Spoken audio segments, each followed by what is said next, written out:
Ana, habari yako mrembo? Safi. Hey, Sara, hivi unasikia hiki mtu kinachosema? Maana naona kivuli cha mtu lakini nahisi njaa. Si huyo Elia anasema kwamba amekukimbiza.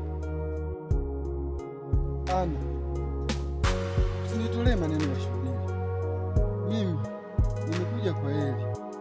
Moyo wangu umekuchagua wewe, na imani Mungu akinipa nguvu nitakujengea nyumba ya ndoto zako. Hey, Sara, hivi unasikia hiki mtu kinachosema? Maana naona kivuli cha mtu lakini nahisi njaa. Sikiliza Elia, shilingi haikai kwenye mfuko uliotoboka. Wewe ni kama mvua inayonyesha kwenye bahari, huna faida yoyote kwangu. Mapenzi ya kusema utanijengea ni ya kwenye vitabu vya hadithi. Mimi ni Mchaga Elia, mimi natafuta mwanaume wa kuweza kuhesabu faida, sio wa kuhesabu mbavu zake.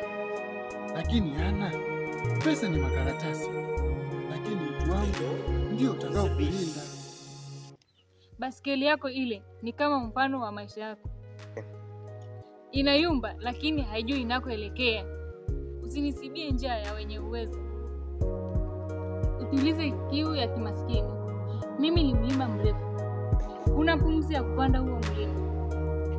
Elia anachosema Ana iko sawa.